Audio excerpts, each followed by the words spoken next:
Hello हजुरहरूलाई फेरि पनि स्वागत छ मेरो अर्को मिनी ब्लगमा। दुध चाहिँ मैले काँचो दुध बिहान फ्रिजमा राखेको थिएँ एकदम दुध चिसो भएछ। अब चिसो चिया पकाएर खाने। पूजा चाहिँ स्टार्टै भएको छैन, 4 बजीदेखि स्टार्ट हुन्छ। मोरा दिदीको चाहिँ आज छ व्रत, त्यति बेला त्यसै पनि आज शुक्रबार व्रत नै हो।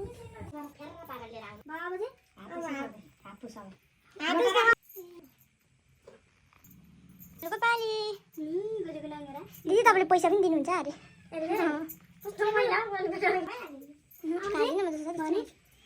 अब टिका लगाइदियो अनि पैसा दियो अनि खाना प्रसाद टिका तिमीहरू ढोका यसो गरेर खुट्टा लामो पारा लुगे मात्रै नाटक हो।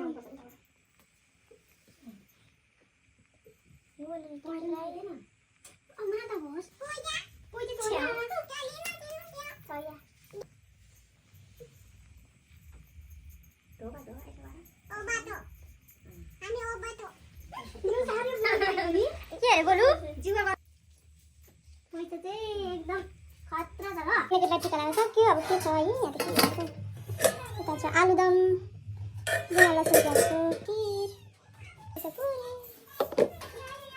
अहिले खान सक्दैन किनकि सरस्वती पूजा सकेको छैन। पूजा सकेपछि मात्रै खान्छु। ट्यालेन्ट हो यसरी पक्रिने। गोलु के छ लु भन्? गोलु फेभरेट के हो? गोलु फेभरेट के हो? लिस्टी हो कि के?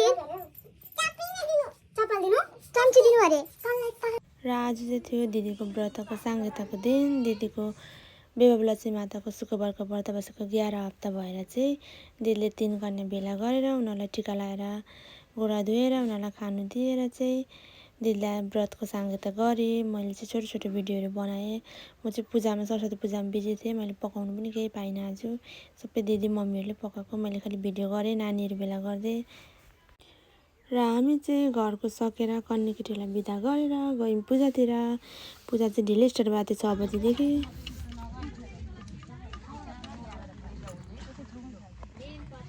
के हो 7:30 हुन आँट्यो। पर्सल लिएर आएको दिदी मेरो लागि आइसक्रिमहरू खा अलिकति भए पनि सानो। प्रसाद पनि भयो। मैले चाहिँ घरमा लिएर आएको थिएँ प्रसाद, सरस्वती पूजाको प्रसाद दियो। यो चाहिँ दिदीको अलिकति खाएँ। चाहिँ आज दिदीको व्रत शुक्रबारको व्रत 11 हप्ताबाट फुकाएको थिएँ र 3जना कन्या केटीलाई पकाएको थिएँ भोग लगाउनलाई मन्दिरमा। खिर, आलुदम, सातपुर खाना, अन्त यता पुरी छ। म चाहिँ खानु आँटेको बिहानदेखिको व्रत थियो।